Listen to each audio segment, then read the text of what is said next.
next topic, we will be discussing about photography. So, for instance,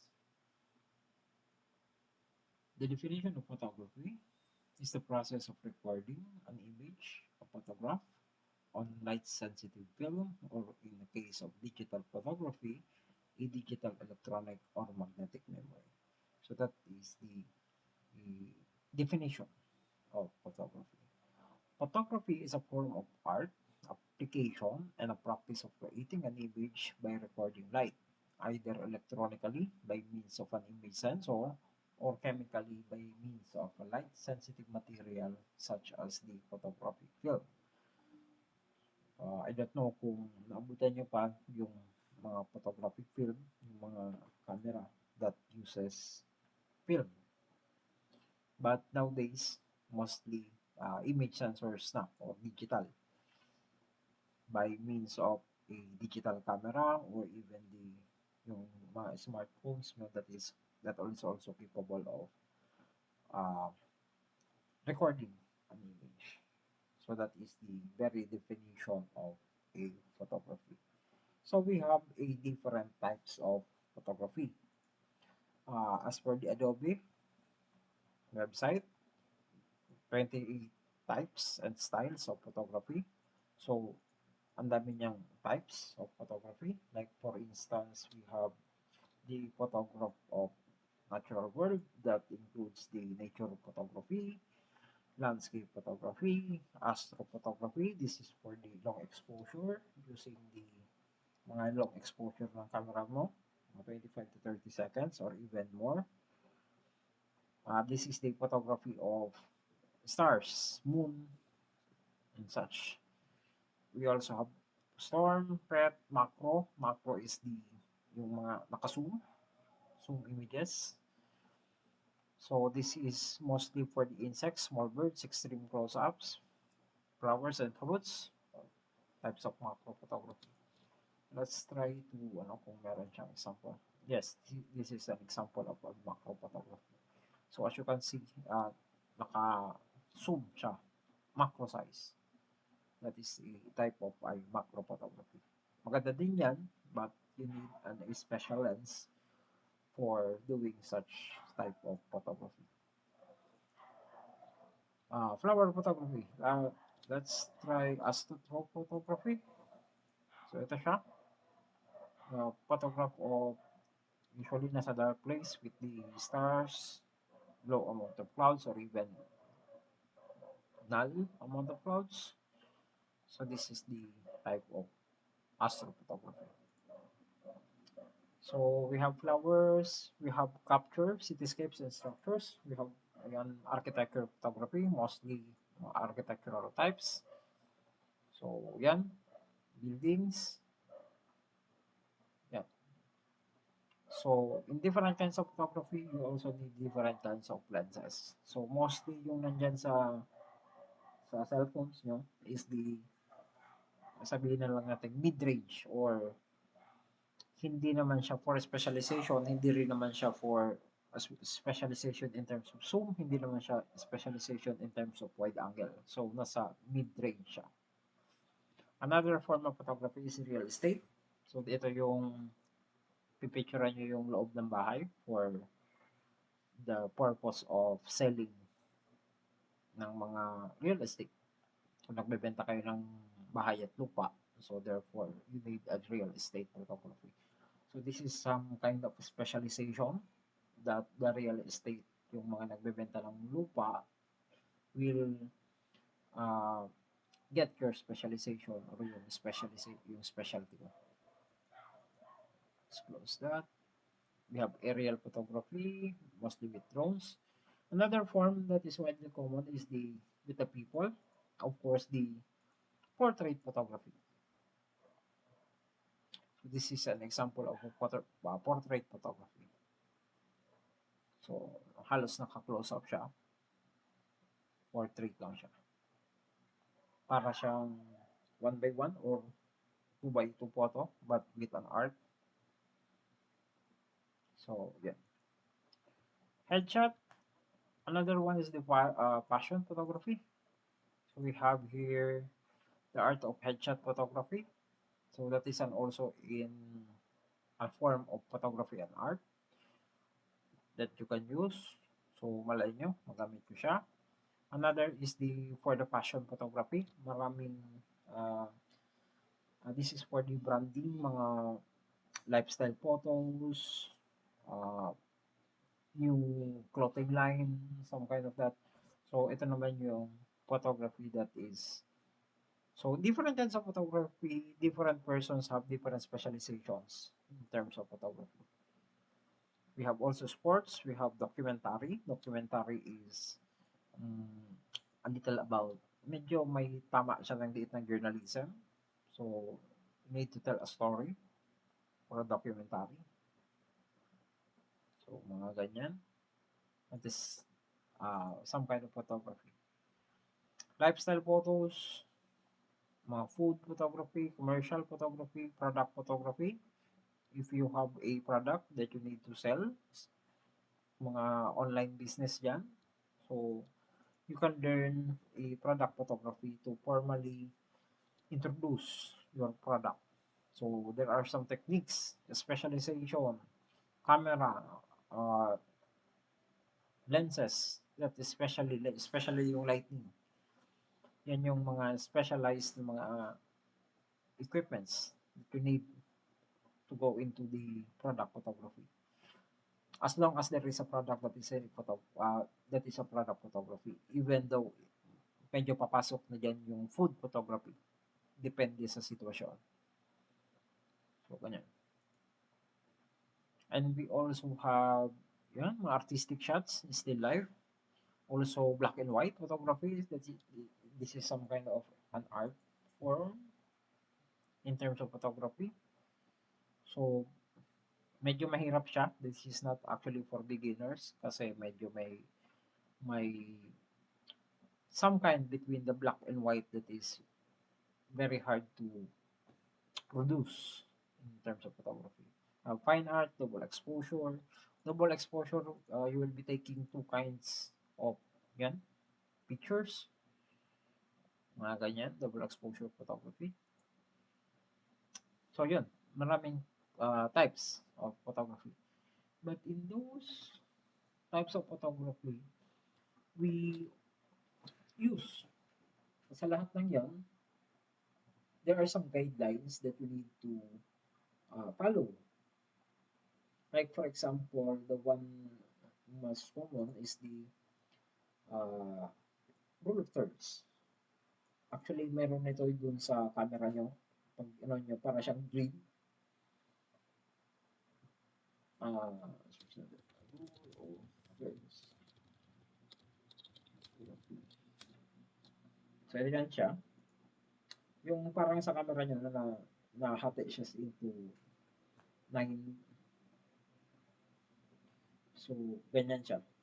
So, that the rule of thirds is basically if you have an image, mostly sabi daw sa guidelines is mas maganda kung uh, yung subject mo is nasa tatlong points na to. From 1, 2, 3, 4. And yung lines na. Most basically, mas maganda daw sa mata kung yung mga images mo is tumatama yung subject mo sa points na to. So in this case, yung subject niya, which is yung tao, is nandito siya sa line na to, intersection, and then yung horizon, the separation of the sky and the sea, is nandito naman sa baba na horizontal line. That is the rule of thirds. So, as you can see, sa ganito, ganyan din, same uh, same principle. And then, dito naman, is yung subject niya nasa gitna, but still, yung horizon niya as close as possible, yung intersection, para maganda pa rin tingnan. Same din dito, in terms of a landscape photograph. So, yung horizon niya is nandito siya. sa lower horizontal line. In terms of a sunset, ito po kung sunset yan or sunrise, but in that case, so mas malapit yung sun dito sa horizontal corner sa lower left side. And then yung trees naman is malapit din siya dun sa lower right side. So yan yung basic principles ng uh, rule of thirds. So if you're a beginner, I suggest that you turn on your yung sa inyong grids. Basically, ganito yung grid na lalabas dyan sa sa inyong mga camera. So when you take a photograph, especially if you are taking a photograph that is meant for uploading into YouTube, uploading into social media, for example, a Facebook, just make sure that you take it on landscape. Yeah, so landscape po. So mostly when you take on horizon, you take on subject, do it on landscape, not on the portrait side. Yung camera nyo must be nakatagilid. So, para maganda yung kuha ng sa rule of thirds. So, basically, dito naman is how to use and break the rule of thirds. So, there are some, the rule of thirds is basically a guidelines. Guidelines lang siya. So, there are some times na you need to break the rule of thirds. Hindi naman siya laging dapat naka-rule of thirds ka. Kasi guide lang siya para makuha mo yung base ng picture kung maganda o hindi. So in this case, pinalo niya pa rin yung rule of thirds in terms of the uh, vertical line on the left side. Same din dito, horizontal line. Horizontal line, yung horizon. You have the vertical line here. Almost usually yung horizon niya dito. Same din dito. Almost nasa rule of thirds. Almost. But there are some times na hindi niya pina-follow yung rule of thirds, but at the same time, nagkakaroon ng maganda pa rin epekto. Like for example, this one. Yung ganito, actually, yung dito niya, meron pa rin siyang actually some points na rule of thirds dito. In terms of dito, like for example, yung yung intersection ng finger niya is nandito sa line na to. Nandito. And then yung eyes niya, nasa upper ng horizontal line. And then yung shoulder niya is nasa lower ng lower horizontal line. Same din dito, yung horizon, nasa lower. Pero yung subject niya is talagang nasa gitna. Dito, actually, wala siyang na-follow dun sa rule of thirds, pero gumamit siya ng new technique other than the rule of thirds, which tinatawag natin leading line, which is yung ito yung parang pier. Yan. This is what we call the leading lines. So, nililid niya yung eyes mo towards the subject. That's why nasa gitna siya. So, perfect execution siya ng leading lines. So, that is the next type of a composition in photography. That is what we call the leading lines. So, sa leading lines, so, hanap ka ng leading na lines towards your subjects. Like, for example, dito. Nagli-lead yung line towards the sender, which is the subject. Same din dito. Leading line, and then, dun sa line, may nag-break na subject. So, yun ang pinaka-subject niya. Iwasan nyo lang yung, there are some instances na, yung mga ganito, may leading line, pero walang subject. So, parang, ano siya, medyo negative yung yung yung yung type na to. Kasi meron niya siyang leading, pero leading towards what? Wala namang leading. Diba? So, make sure that you have a subject that breaks or towards into that line. Kaya nga leading line siya. Dito, line, line, line, then subject. Break niya. Ano pa yung mga example? Dito, line, and then someone breaks that line, so yun yung subject niya. But then again, like for example, yung mga ganito, may some kind pa siya ng rule of thirds. May touch pa siya ng rule of thirds. Diba? So that is an example of a dalawang types of composition, which is first is the rule of thirds. Another composition is these leading lines. Another is the what we call framing photography. So framing is usually, makikita nyo to, especially in the weddings, makikita nyo tong mga types of framing na to. Yung maghahanap ka ng foreground, tapos i-blur mo siya, and then sa gitna, or parang gumagawa ka ng frame, and then dun sa gitna yung subject mo. Most usually, you can see this in a framing photography examples, wedding photography, maraming ganyan. Ito, yung mga ganyan.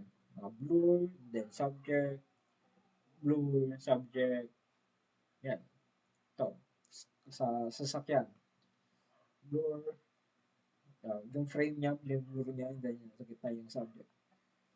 So, this is one common technique if you're covering a wedding. Especially if you are a creative photographer dun sa wedding na yun, then yung mga framing na to is one of the very basic common para maganda yung mga shots niya. So another is the symmetry and patterns. Symmetry and patterns photography, usually you can see this in the architectural. Medyo wala ng ganito, especially in this dito sa island. Medyo walang ganitong mga architectural patterns. Kasi napaka very basic ng mga design for the architectural. The only buildings that we have that you can see any good patterns, pero ang liit lang is yung RC Hotel and then the Lucky Hotel. So, aside from those two, wala nang maganda or wala nang medyo kakaiba na building designs, especially in this island province. So, that is the types of photographies. Okay, so I will let you see some of the old photographs, the old photography that I took siguro mga several years ago na to. Way back in siguro mga 2016 or 2014 to 2016 before I actually quit in photography. So this is an old concept na nag-photograph ako or sa photography. This is actually yung model dito is one of my old students way back in mga 2016. So this is an example of a subjective with subject na photography with people. May term siya ng halo na konting landscape and portrait. So depende sa concept. Depende sa concept ng artist or ng photographer. So as you can see, na-follow pa din dito naman yung rule of thirds. Actually, crop photo siya. Diba? Nakita nyo? Medyo ano siya. Crop photo. To attain yung tamang-tama na kuha. Yung horizontal line along with the leg, and then yung body ng subject or yung model aligned with the right vertical line. Shoulder and head niya nakapunto dun sa corner ng upper right. So ganito yung pattern niya. Ganito yung pattern niya. So this is one of the trick that you can use is to take a large photo and then you can crop it down sa Photoshop in order for you to edit yung images nyo. So, pwede yon. As long as you have a large format, hindi sa case ko, ang ginamit ko dito is an SLR, yung camera ko dito, nung araw, is yan. So, malaki yung image niya. So, that's why I can attain yung ganitong size. Next is yung ito. Same pa din, same model, actually, same day. Magkasunod lang to. This road is going Magnesia ata to, or sa unahan ng Magnesia, if I'm not mistaken. Again, the rule of thirds. Not exactly, but right. Nandun lang siya. The knee, line down. Yung body niya, almost. Nandun sa corner, almost. Kasi naka-curve siya. And then, yung leading line, it breaks dun sa shoulder niya. So, this is a combination of the leading line and the rule of thirds. So, pwede nyo din siyang gamitin ng ganun. So, ito siya. Actually, a bit more somewhat fantasy. Fantasy yung concept dito. The original picture is this one. And then, upon Photoshop editing, ganito siya. So, that is the before and after. So, yan. Ganun. Another one is yung concept ng concept na what we call product photography. This is my attempt for the product photography. This is the Vans shoes that I have owned. So, ito yung original picture niya. And this is what the before and after. Ganun. So, ito naman sa picture na to, this is, yung picture na to is a combination of multiple pictures using lighting photography. So, ganito siya. Yung original picture. Yung light is from this one lang. Ganitong, sa area lang na to. And then, I have added another picture. Ito naman yung light niya. By the way, I'm using a tripod on this one. And then, enhance ko siya ng konti. And then, I have added another light from the bottom. And then, another light overall, this one. And then, another light from dun, sa may baba. As you can see, yung corner ng mirror is this one. So, I have, yung sapatos na to is nasa taas siya ng mirror. And then, curves, using adjustment curves. Using burn tool, another enhancement. As you can see, tinanggal ko yung corner ng mirror dun sa baba. And I have deleted or smudged yung tawag dyan, yung imperfections ng shoes. Especially yung mga stitches, yung malit dito. Yan. So, tinanggal ko na siya. And then, I have cleared itong part na to kasi medyo madumi dun sa baba. Siguro nakikita niyo naman. So, medyo madumi siya. So, I have cleared that.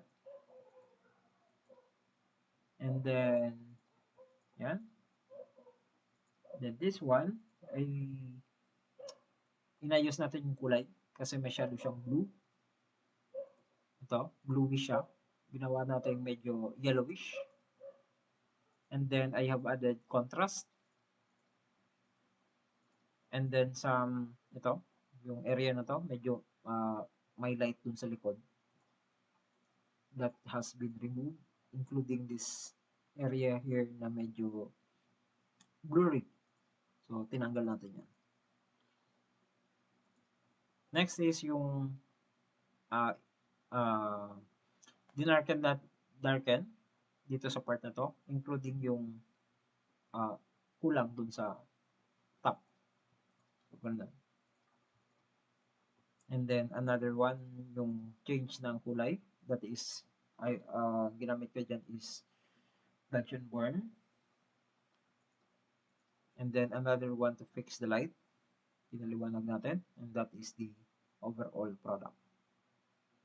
So that is using a product photography. And lastly, I have here the, ano ba yung, ito.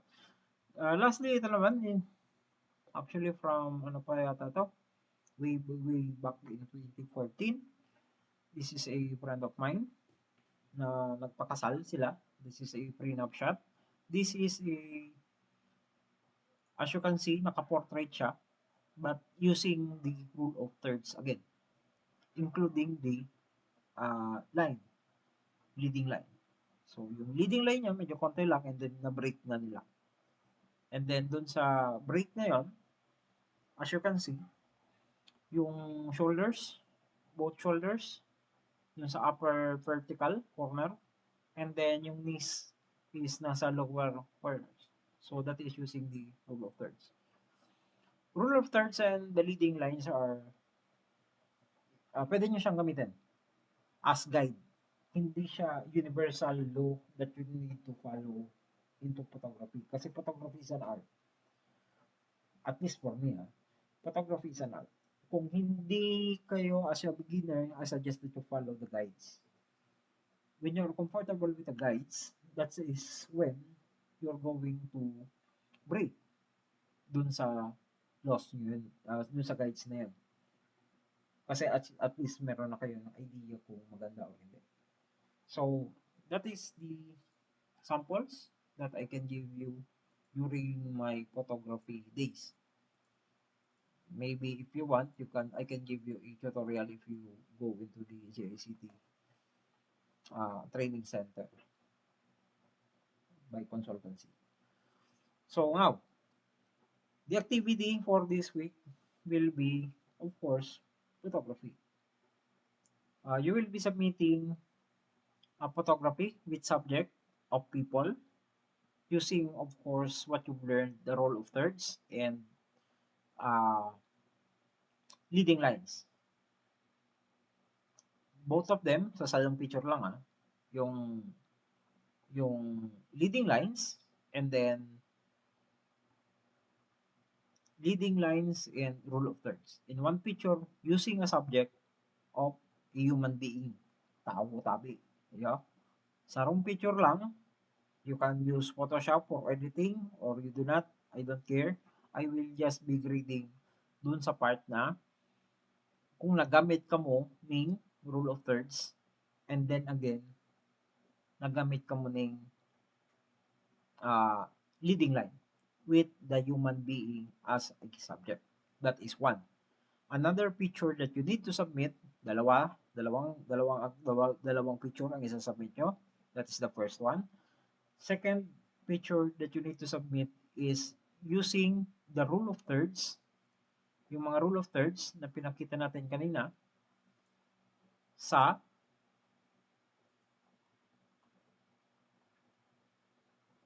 landscape. Landscape or seascape, it doesn't matter. Use the rule of thirds in this one.